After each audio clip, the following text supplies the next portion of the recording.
En esta tarde le he titulado a mi mensaje, ustedes lo pueden ver en la pantalla, 3 áreas espirituales en las que todos debemos crecer.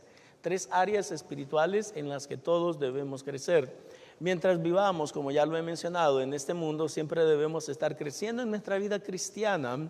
Los cristianos nunca podemos decir, yo ya crecí suficiente, ya no necesito más de crecer espiritualmente. La razón por la cual eso es verdad es porque nosotros, hermanos, no estamos tratando de ser como el pastor. No estamos tratando de ser como la maestra de los niños, no estamos tratando de ser como los diáconos, no estamos tratando de ser como los sugieres. La meta que tenemos por delante es una meta grande. Dice la Biblia que tenemos que llegar a ser como Cristo. Así que mientras usted no pueda decir, yo ya soy como Cristo, entonces usted tiene que seguir creciendo. ¿Cuántos están conmigo? Tienes que seguir creciendo porque mientras tú no llegues a la estatura de la medida del varón perfecto, como dice el libro de Efesios, entonces tienes que seguir creciendo. Juan el Bautista lo puso de esta manera en Juan capítulo 3, versículo número 30. Es necesario que Él crezca, pero que yo mengüe. En otras palabras, usted tiene que ir permitiendo que el Espíritu Santo y que Dios mismo pueda estar tomando control de su vida, control de todo lo que usted hace, de tal manera de que usted pueda ser más como Cristo, más como el Señor y menos como usted. Todas esas cosas que a Dios no le gustan se tienen que ir quitando de nosotros, tienen que irse erradicando de nosotros hasta que realmente seamos más como Cristo. Dice la palabra del Señor, hermanos, en el libro de Efesios, capítulo 4, versículo 11 al 14, lo siguiente: y Él mismo constituyó a unos apóstoles, a otros profetas, a otros evangelistas, a otros pastores y maestros. Y ponga atención en el versículo número 12. A fin de perfeccionar a los santos para la obra del ministerio, para la edificación del cuerpo de Cristo. Versículo número 13. ¿Hasta qué? Hasta que todos lleguemos a la unidad de la fe y del conocimiento del Hijo de Dios, a un varón perfecto. ¿A qué medida? A la medida de la estatura de la plenitud de Cristo. ¿Qué les parece? Esa es la meta. Yo creo que todos le podemos decir a la persona que tiene a su lado, tienes mucho camino que recorrer. Pero ¿saben qué? Fundamentalmente lo podemos decir a nosotros mismos, tengo mucho camino que recorrer. Imagínese usted, de acuerdo al texto, nosotros tenemos que llegar no solamente a ser como Cristo, sino que la palabra del Señor específicamente dice, a la medida de la estatura de la plenitud de Cristo. O sea, lo mejor. Esa es la meta que tenemos por delante, para que ya no seamos niños fluctuantes, llevados por doquiera de todo viento de doctrina, por estratagema de hombres que para engañar emplean con astucia las artimañas del error. Bueno, hermanos, en esta tarde vamos a estar hablando entonces acerca de 3 áreas específicas espirituales en las que todos debemos de crecer. Primero,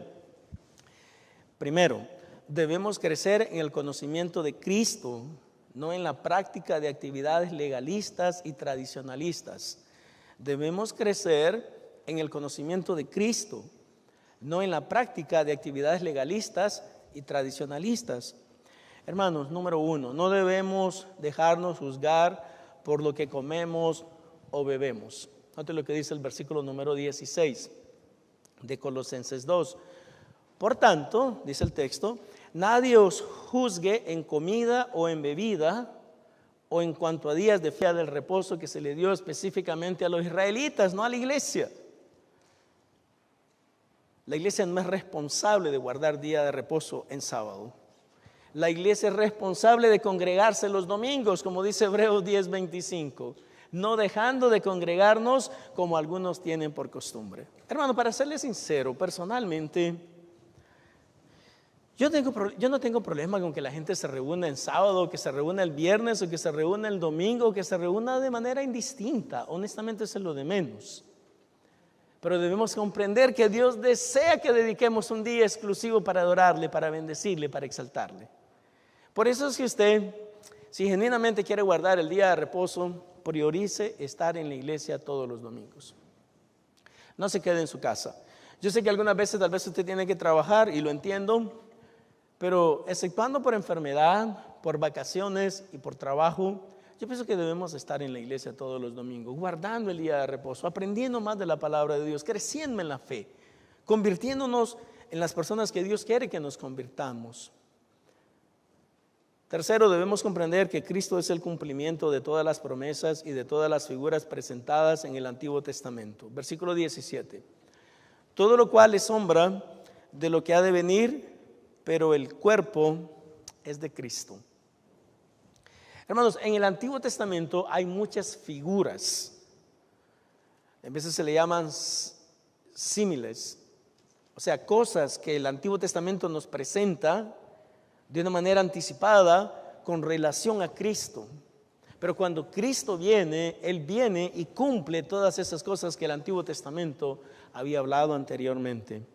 Hebreos capítulo 10, versículo número 11 y 12 dice lo siguiente: y ciertamente todo sacerdote está día tras día ministrando y ofreciendo muchas veces los mismos sacrificios que nunca pueden quitar los pecados, pero Cristo, habiendo ofrecido una vez para siempre un solo sacrificio por los pecados, se ha sentado a la diestra de Dios. Jesucristo es el cumplimiento de todas las promesas. Jesucristo es el cumplimiento de la ley. Cuando usted sigue a Cristo, usted está guardando el día de reposo. Cuando usted obedece a Cristo, usted está guardando el día de reposo. Cuando usted honra a Cristo con todo lo que tiene, con su tiempo, con sus fuerzas, con sus deseos, usted está guardando el día de reposo, porque Cristo es el cumplimiento de la totalidad de la ley. Cuando nosotros amamos a Cristo, servimos a Cristo, honramos a Cristo, venimos a Él con alegría, entonces estamos guardando los mandamientos, entonces estamos guardando el día de reposo. Segundo, debemos crecer en nuestra relación con Cristo y no en la realización de actividades místicas. ¿Qué cosa es algo místico? Bueno, algo místico, hermanos, es algo que incluye misterio o razón oculta. Déjenme decirles que lamentablemente esto todavía es verdad. Estaba mirando algunos rótulos aquí en el área del Northeast, y hay lugares donde usted puede ir a que le lean las manos. No sé si los han visto. Leemos manos, no sé ni qué es lo que dice, ¿verdad? Pero sí creo que dice leemos manos, si esa es la expresión. Y aunque no lo crean, hay personas que todavía se la creen eso. Hay personas que van y pagan, no sé, yo no sé cuánto cobrarán, yo nunca he ido. ¿Alguien ha ido? Para orar por él, leerle la mano, leerle la cartilla, eso es lo que le vamos a leer. Pero hay personas que van, ¿verdad?, que le lean las manos, y hay personas que creen mucho en supersticiones, o hay personas, ¿verdad?, de que en este tiempo, sinceramente, hermanos, yo creo que lo místico nuevo en la iglesia está vinculado con la idea de experiencias especiales. No, déjenme darle algunas ilustraciones para que lo entendamos. Hay personas que dicen que yo sentí un fuego de Dios en mí y sentí la presencia de Dios y empecé a moverme de esta manera. Y a mí se me hace muy interesante porque acaba de tener la presencia de Dios en este momento, la unción de Dios, la gloria Shekinah de Dios. Sale de la iglesia a pelear con el marido. Desgraciado, ¿por qué no viniste más temprano? ¿Y la gloria? ¿Qué pasó con la gloria? ¿Se le escapó la gloria? ¿Y la experiencia mística? La experiencia sobrenatural. Es que cuando Cristo vino sobre mí, me caí de rodillas. Y el llanto y el grito. Pero ¿dónde está tu vida convertida? Eres una mejor persona, le sirves a los demás, amas a tu esposo, le honras, le respetas, le sirves a tus hijos, educas a tus hijos, disciplinas a tus hijos. Esa es la gloria. Mejores hombres, mejores mujeres, mejores personas, mejores trabajadores. Esa es la gloria. Lamentablemente, hermanos, muchas veces nosotros confundimos las cosas espirituales con experiencias emocionales que no tienen ningún sentido. Y eso es lo que está sucediendo en la iglesia, ¿no? Mucho tiempo, en este momento, hay personas que dicen, no, es que yo no voy a una iglesia bautista, porque ahí no está el poder de Dios. ¿Cuál poder de Dios? Hablemos. ¿De qué poder estás hablando? No, es que ustedes no corren para allá y para acá. No, hombre, si yo quiero correr, voy a un estadio o algo. Si quiero a una pista a correr, si voy a ir a correr. Es que no hay poder, hermano. La música es muy muerta ahí. ¿Por qué es muy muerta? Es que no se cae nadie. Bueno, es que lo que pasa es que, mis amados hermanos, las experiencias emocionales realmente no son experiencias espirituales. Las experiencias místicas no son experiencias espirituales. Sinceramente, noten el versículo número 18. Nadie os prive de vuestro premio, afectando humildad y culto a los ángeles, entremetiéndose en lo que no ha visto, vanamente hinchado por su propia mente carnal. En el tiempo que estamos hablando, muchas personas daban un gran énfasis a los ángeles. Yo no sé si alguna vez usted miró una serie que se llamaba Touched by an Angel. ¿Sí se acuerdan? Y honestamente a mí me gustaba la serie. No sé si alguno de ustedes la vieron alguna vez, pero tal vez la puede mirar. Son buenos programas, pero el problema es de que algunas veces algunas personas empiezan a adorar a los ángeles. Los ángeles se convierten en lo más importante en sus vidas. Y ya tienen ángeles, hasta le ponen nombre a sus ángeles. Mis amados hermanos, déjenme decirles de que todas experiencias emocionales, todas experiencias místicas no son necesariamente experiencias espirituales. Nuestra más grande meta debe ser estar aferrado a Cristo. Note lo que dice el versículo número 19. Y no haciéndose de la cabeza, note que está con mayúscula, esto es Cristo, en virtud de quien todo el cuerpo, nutriéndose y uniéndose por las coyunturas y ligamentos, crece con el crecimiento que da Dios. Si usted quiere crecer en la fe, no se preocupe por experiencias emocionales, preocúpese por conocer a Cristo.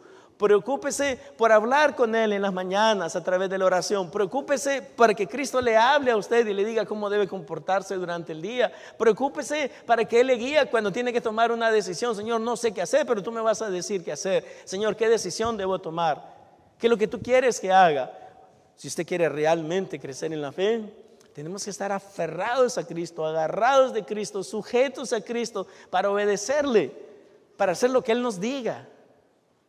Así es como usted sabe realmente que está creciendo espiritualmente, no porque yo tuve una experiencia especial, o porque me caí de la cama, o porque sentí un fuego dentro de mí. Ninguna de esas cosas, hermanos, realmente produce cambio permanente. Ninguna de esas cosas. Esas personas, como dice el texto anteriormente, fluctúan todo el tiempo en la fe. Pero cuando usted está bien fundamentado en el conocimiento de Jesucristo, en tratar de ser como Él, en tratar de honrarle, en tratar de servirle, cuando usted se esfuerza por ser más como Él, cuando usted le sirve con integridad, cuando usted le sirve con toda integridad y viene todo el tiempo delante de Él y dice, Señor, haz lo que tú quieras conmigo, haz y prospera tu voluntad en mí. Yo quiero que tu voluntad sea hecha en mí. Entonces usted es un hombre espiritual, o una mujer espiritual. La realidad, hermanos, que hemos confundido la espiritualidad con experiencias emocionales. Las experiencias emocionales no son experiencias espirituales, no de una perspectiva bíblica. Ahora bien, quiero aclarar algo, ¿verdad? Para que nadie entienda o crea o oiga algo que yo no estoy diciendo. Yo no estoy en contra de las experiencias espirituales. No estoy en contra. Sinceramente no lo estoy. Yo creo que Dios sigue hablándonos, yo creo que Dios sigue bendiciendo, yo creo que Dios sigue sanando, yo creo que Dios sigue manifestándose con poder en nuestras vidas. Pero yo no puedo fundamentar mi fe en experiencias. Yo tengo que fundamentar mi fe en la palabra de Dios y en mi relación con Cristo. El crecimiento espiritual verdadero es el producto de la obra de Dios en nosotros. Nota lo que dice el versículo número 19. Y no haciéndose de la cabeza, en virtud de quien todo el cuerpo, nutriéndose y uniéndose por las coyunturas y ligamentos, crece con el crecimiento que da Dios. Ponga atención en esto. Usted no crece necesariamente simplemente porque usted quiere. Usted crece porque se sujeta a la voluntad de Dios, al control de Dios, a la dirección de Dios, y Él produce el crecimiento de manera automática. En realidad la palabra del Señor, hermanos, nos advierte de que nosotros solo no podemos hacer mucho. En realidad Jesús dijo: separados de mí ustedes no pueden hacer nada, para serles sincero, nada pueden hacer separados de mí.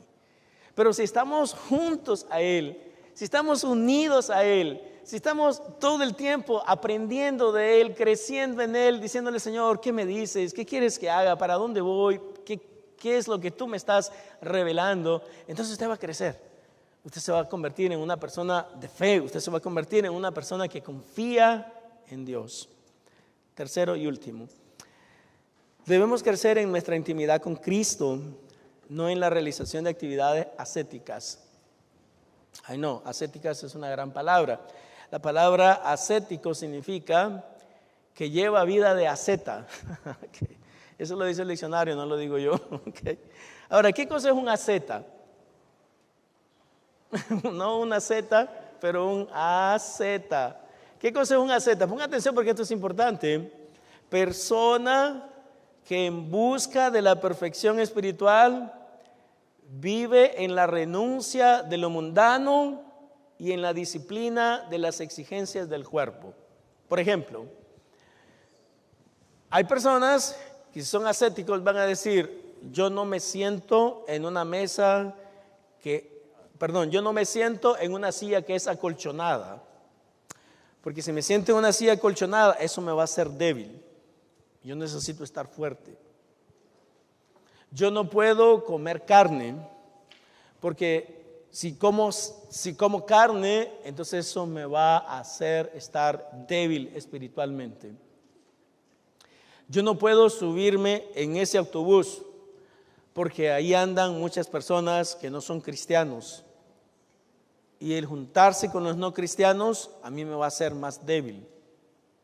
Entonces necesito alejarme de toda esa gente maligna, malos, perversos, pecadores, detractores, aborrecedores de Dios, porque yo necesito ser una persona más santa. Well, déjenme decirle, mis amados hermanos, que lo primero que debemos hacer es reconocer nuestra condición en Cristo. Note lo que dice el versículo número 20. Pues si habéis muerto con Cristo en cuanto a los rudimentos del mundo, ¿por qué, como si vivieseis en el mundo, os sometéis a los preceptos? Versículo número 21. Tales como: no manejes, ni gustes, ni aun toques, en conformidad a mandamientos y doctrinas de hombres, cosas que todas se destruyen con el uso. Hermanos, cuando nosotros tratamos de ser ascéticos, o cuando nosotros tratamos de ser mejores que los demás simplemente por tratar de ser mejores que los demás, nosotros lo único que estamos tratando de hacer es complacer ordenanzas de hombres, no ordenanzas de Dios. Más tarde vamos a dar algunos ejemplos específicos que espero que sean de beneficio para usted. Punto número 3, es necesario comprender que el ascetismo podría ser algo bueno para nosotros, pero no puede salvar ni darnos vida espiritual. En general yo pienso que las bebidas alcohólicas no son buenas. Por ejemplo, las personas que beben de manera regular bebidas alcohólicas, eso no es bueno para ti. Y espero que usted lo entienda. Las bebidas alcohólicas no son buenas. La razón por la cual no son buenas de manera consuetudinaria y de manera regular es porque cuando Dios nos creó, Dios no nos creó con riñones ni con hígados preparados para estar procesando bebidas alcohólicas. Si Dios nos hubiera creado para que nosotros bebiéramos bebidas alcohólicas de manera regular, entonces nos hubiera creado con riñones distintos o con hígados distintos. Pero todos sabemos perfectamente que si usted consume bebidas alcohólicas de manera regular, usted se va a afectar sus riñones, se va a afectar su hígado. Ahora, ¿puede una persona que nunca ha bebido o bebidas alcohólicas tener problemas de los riñones o tener problemas del hígado? Claro que sí, todos estamos expuestos a eso. Pero ¿saben quiénes tienen más riesgo? Los bebedores. Los bebedores tienen más riesgo de tener problemas del hígado, tener problemas de los riñones. ¿Por qué? Porque el hígado y los riñones Dios no lo creó para que las personas consuman bebidas alcohólicas de manera regular o consuetudinaria. Entonces, eventualmente, tu cuerpo te va a pasar la cuenta y te va a decir, suficiente es suficiente, no más. No puedes seguir bebiendo, no puedes seguir fumando, no puedes seguir haciendo esas cosas. ¿Cuál es la conclusión y la aplicación? Hermanos, sinceramente y lamentablemente, el legalismo y el tradicionalismo sigue expresándose de manera tangible en la vida de la iglesia de hoy. Ponga atención porque aquí viene la aplicación. Muchos líderes espirituales quieren imponer sus propias reglas con relación a lo que la iglesia debe practicar o no. Permítanme presentarles algunos ejemplos prácticos. Número 1, como ya lo hemos mencionado, hay personas que quieren insistir en que nosotros los cristianos debemos congregarnos el día sábado. Para serles sincero, hermano, y grandemente honesto, si la palabra de Dios dijera que todavía hay que congregarse en sábado, yo me congregaría en sábado. Pero la palabra de Dios no lo dice.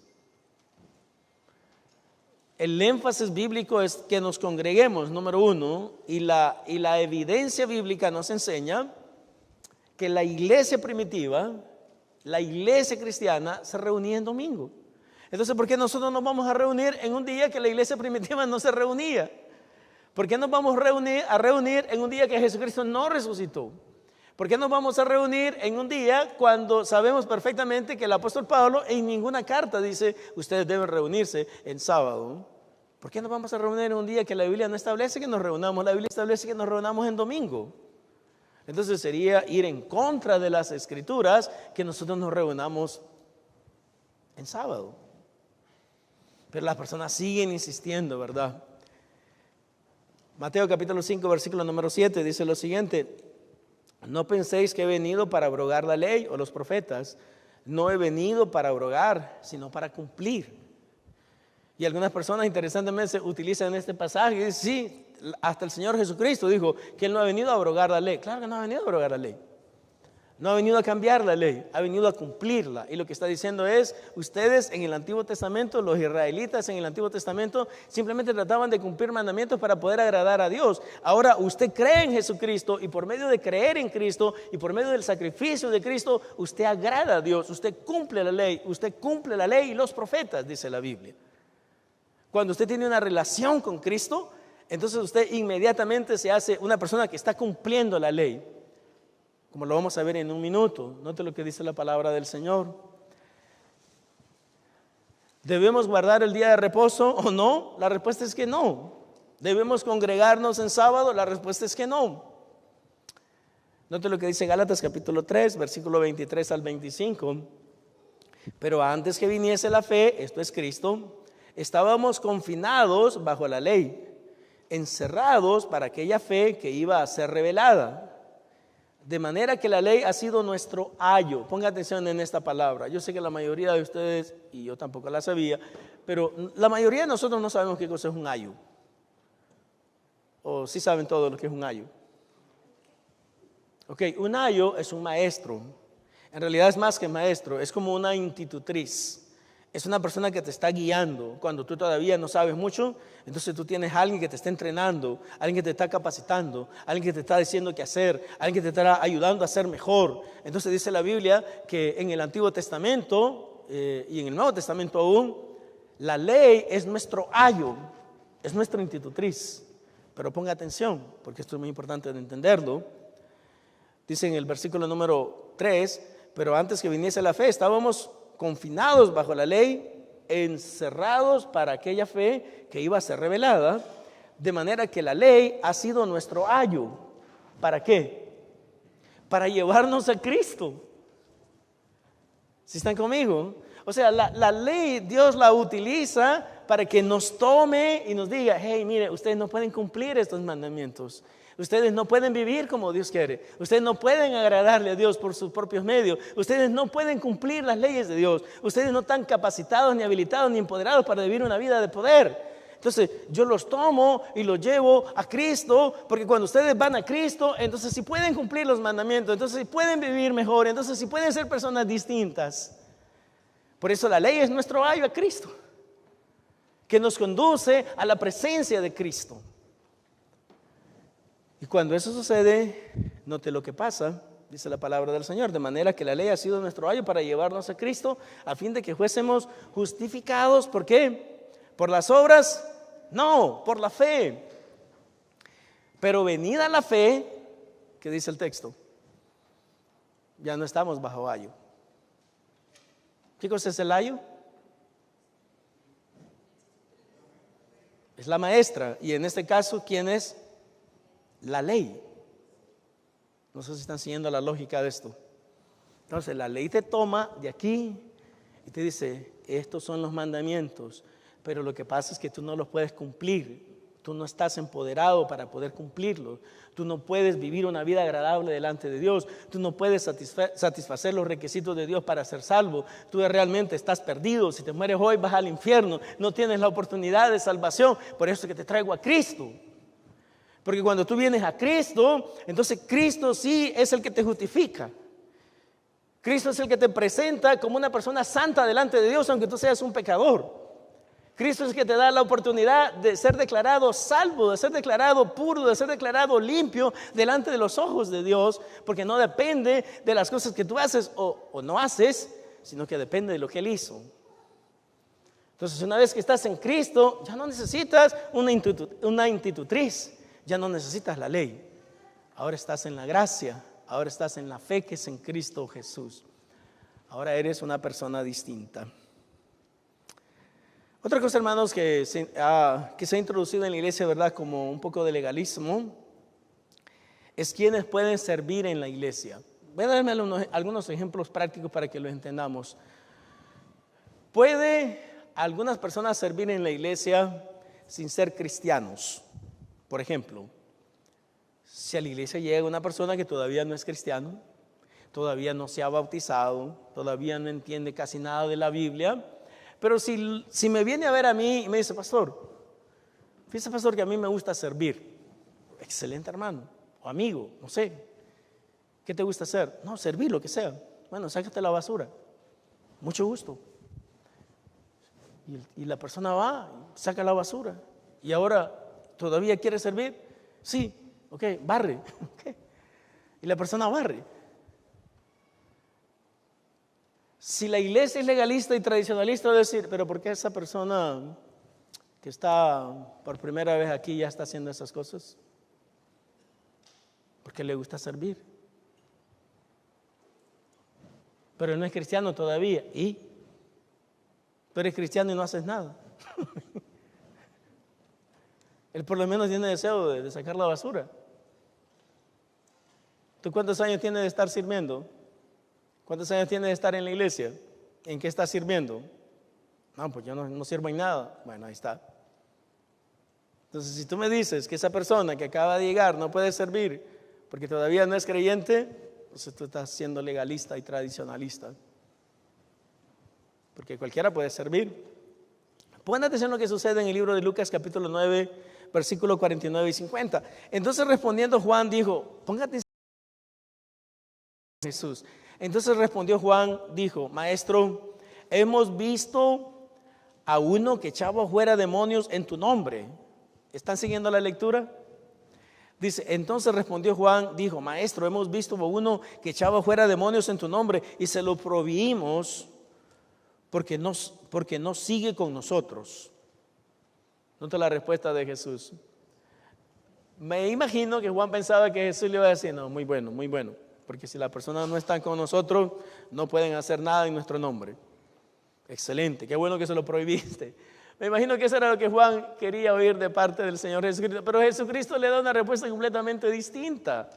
Noten, mis amados hermanos, dice la Biblia, Jesús le dijo, no se lo prohibáis, porque el que no es contra nosotros, por nosotros es. Así que mientras no te afecte lo que alguien hace, entonces está bien que nos ayuden, está bien que nos echen la mano, está bien de que cooperen, está bien de que trabajen, está bien de que den, está bien de que ofrenden. No importa que no sean cristianos. Tenemos que entender que la obra de Dios necesita de todos los hombres y mujeres que estén dispuestos a servir. Y que si ellos desean servir es porque Dios les está diciendo que lo hagan. Porque si usted entiende lo que es la providencia de Dios, no hay nada que suceda en este mundo que no sea guiado por Dios. La providencia de Dios nos compele a creer que todas las cosas que pasan en mi vida y alrededor de mi vida están siendo dirigidas y movidas y controladas por el Espíritu Santo. Él es el que está permitiendo que todas las cosas pasen. Por eso hoy en día, mis amados hermanos, yo le animo a usted que haga lo mismo. Aprenda a creer en la providencia de Dios. Cuando usted cree en la providencia de Dios, usted vive muchísimo más libre. Porque todo lo que te sucede, tú entiendes, Señor, tú estás permitiendo que esto suceda. A mí no me gusta, pero tú lo estás permitiendo que suceda. Y yo necesito aprender algo de esto. Enséñame, dime qué quieres que aprenda. ¿Qué puedo sacar de esto para mi provecho? Y hermano, déjeme decirle que sí se aprende y sí se puede seguir creciendo en el conocimiento y en la relación que tenemos con Cristo. Otro aspecto legalista, hermano, en la iglesia es cuando una persona debe bautizarse. ¿Cuándo es que una persona debe bautizarse? Algunas personas dicen, no, la persona debe bautizarse después que ha pasado 6 meses de desarrollo espiritual. ¿Pero por qué? Porque así es. 6 meses y después que se bautice. ¿Pero por qué? Porque así lo hacemos en la iglesia. ¿Pero por qué?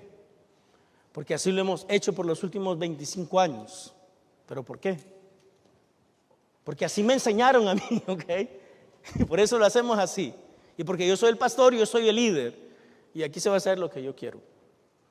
Bueno, la realidad esa es la actitud. Pero ¿saben qué? El aspecto bíblico es de que la persona debe de bautizarse inmediatamente de que cree, interesantemente. Noten todo el patrón bíblico, las personas creen y se bautizan, las personas creen y se bautizan, las personas creen y se bautizan. Ese es el patrón bíblico. Cualquier otro patrón está basado en la tradición y es algo meramente legalista. Déjeme darle otro aspecto legalista que muchas veces se utiliza en la iglesia. ¿Se debe casar una viuda o no? Recientemente aprendí que la viuda de un buen amigo, en realidad, y algunos de ustedes lo conocen, se va a casar nuevamente. Hermano, déjenme decirle que, perdonen la palabra, ¿verdad? Discúlpenme si usted, no quiero ofender a nadie, no es mi intención, yo no soy ofensivo, bueno, trato de no serlo, okay. Pero no se ofenda a nadie, pero honestamente, ¿qué falta de conocimiento nosotros tenemos? Como por ejemplo, y pongo un ejemplo de la vida real, cuando mi mamá murió, mi papá todavía estaba relativamente joven. ¿Qué edad tendría, Chago?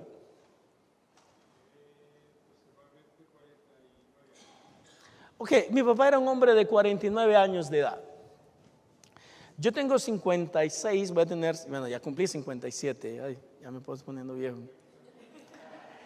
Y déjeme decirle algo, honestamente, si mi esposa muere, yo me vuelvo a casar. Honestamente. Mi papá tenía 49 años cuando mi mamá falleció. Y todos nosotros, perdonen la expresión nuevamente, todos, perdonen la expresión, sus hijos incapaces de entender la realidad de su situación, no queríamos que se casara. Porque va a traicionar la memoria de mi madre. ¿Qué te importa a ti la memoria de tu madre? Lo que te importa es que tu papá tenga una nueva vida.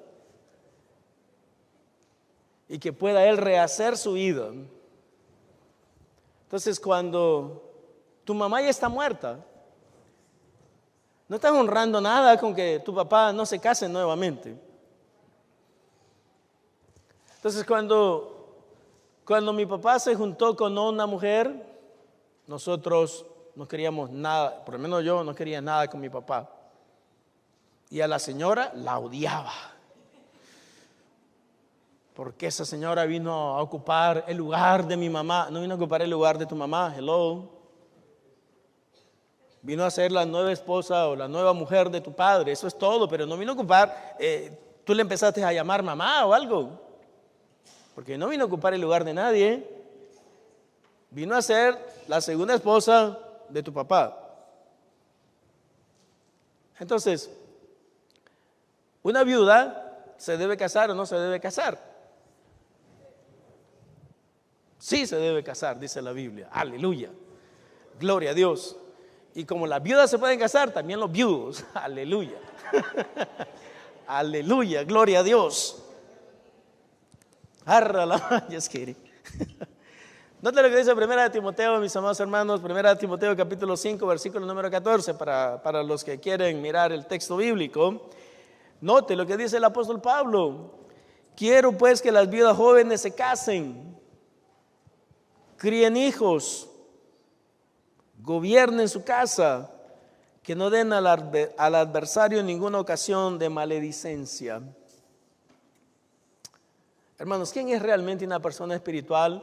El hombre o la mujer que le sirven a Dios con integridad. Lamentablemente muchas personas nos juzgan por lo que comemos, nos juzgan por cuándo nos reunimos, nos juzgan por la manera como nos peinamos, menos los que tienen pelo todavía, nos juzgan si usted tiene joyas puestas o no tiene joyas puestas. Como ya lo he mencionado en algunas otras ocasiones, hay personas que piensan, ese pastor es del diablo, mira, anda 2 anillos y anda 2 relojes, es loco. Pero ¿por qué me juzgas? Ese es mi gusto. Yo no te juzgo a ti por lo que te pones. ¿Qué acerca de la vestimenta? No, el pastor tiene que andar de saco y corbata cuando predica, porque si no, es un pastor del diablo. ¿Por qué? ¿Por qué saco y corbata? Sinceramente, yo me pongo saco y corbata porque a mí me gusta. A mí me gusta el saco y la corbata, siempre me ha gustado andar vestido decentemente. ¿Pero qué acerca de las mujeres? A muchas iglesias, ustedes son mujeres del diablo porque anda vestida de pantalones. Hermanos, con relación a las mujeres son las que en la Biblia más se habla de ellas, sinceramente. Y la Biblia establece todos los reglamentos con relación a las mujeres. Lo que la Biblia deja bien claro, por lo menos, es que las mujeres deben de vestirse decentemente. Es el énfasis bíblico. Vístete decentemente. Lamentablemente, ¿verdad? Pues tal vez hay mujeres que no se visten decentemente. Nuevamente, el uso de las bebidas alcohólicas o la realización de otras actividades como los deportes, ir al cine, jugar billar y todas las cosas. La palabra del Señor nos dice claramente, mis amados hermanos, que todas las cosas no son lícitas, mas no todas convienen. Entonces usted tiene que tener mucho cuidado y mucha precaución. Realmente esto es lícito, pero me conviene. O sea, no es algo que la Biblia prohíba, pero me conviene. Porque si no me conviene, entonces no lo voy a practicar. Este pasaje bíblico deja claro que nuestro conocimiento de Cristo es más importante que nuestro énfasis en guardar tradiciones y practicar actividades legalistas. El realizar o cumplir actividades legalistas satisfacen los requisitos de los hombres, pero no necesariamente los requisitos de Dios. La palabra de Dios deja completamente claro que lo más importante en esta vida es asegurarse que tenemos un corazón recto delante de Dios. Esto es, un corazón limpio, un corazón dispuesto para servir y para obedecer a Dios. Eso específicamente, hermano, establece que no es lo que entra lo que contamina al hombre, es lo que sale del hombre. Porque del corazón es donde salen todas las cosas malas. Pero si usted tiene un corazón limpio, usted tiene un corazón recto, usted tiene un corazón que trata de agradarle a Dios, entonces tú estás bien. Tenemos que entender que lo que contamina al hombre es lo que sale del hombre, no lo que entra. Este pasaje también deja completamente claro que no debemos confundir la verdadera espiritualidad con el misticismo o aún con actividades metafísicas o aún con actividades sensoriales o con actividades emocionalistas. Por último, definitivamente debemos comprender que no somos salvos por obras. Como siempre lo afirmamos, es cierto que necesitamos tener buenas obras que demuestren la realidad de nuestra salvación. No obstante, esto no significa que seamos salvos por las obras que realizamos. La palabra del Señor lo deja claro. Efesios capítulo 2, versículo número 8 hasta el 11, y con esto terminamos. Dice lo siguiente: porque por gracia sois salvos por medio de la fe, y esto no de vosotros, pues es don de Dios, no por obras, para que nadie se gloríe. Porque somos hechura suya, creados en Cristo Jesús para buenas obras, las cuales Dios preparó de antemano para que anduviésemos en ellas. Hermano, qué lindo es saber que usted es salvo por gracia, no por obras. Qué lindo es saber de que la ley me lleva a Cristo, que la ley es mi institutriz y me dice: tú no puedes vivir una vida agradable delante de Dios. Los israelitas lo trataron de hacer por cientos de años y nunca pudieron. Entonces ahora yo te tengo que llevar al lugar donde tú realmente puedes ser distinto, donde tú puedes vivir una vida diferente, donde puedes pensar distinto, puedes tener un corazón limpio. Puedes tener un corazón de carne porque tu corazón era de piedra, pero cuando Cristo viene, Él cambia tu corazón de un corazón de piedra a un corazón de carne. Él cambia tu mente para que ya no pienses en las cosas que a ti te agradan, sino en las cosas que a Él le agradan. Aprendes a cautivar, a estar cautivado por Cristo. Aprendes a servirle, aprendes a honrarle, aprendes a glorificarle. Y entonces cumple la ley de la manera que Dios quiere que se cumpla. Con un corazón dispuesto y un corazón que refleja el completo control del Espíritu Santo en tu vida. Vamos a orar, hermanos, para terminar. Nuestro Padre, gracias te damos por este mensaje. Gracias por tu palabra que es viva y es eficaz y es más cortante que toda espada de dos filos y penetra hasta partir el alma y las coyunturas y los tuétanos y discierne aún las intenciones del corazón del hombre. Te rogamos, Señor, de que cada uno de nosotros procuremos crecer en estas tres áreas espirituales para que nosotros podamos vivir vidas que te agraden. Que crezcamos, Señor, en el conocimiento tuyo, que crezcamos en nuestra relación contigo, que crezcamos en la relación que debemos tener cada día, que sea mejor.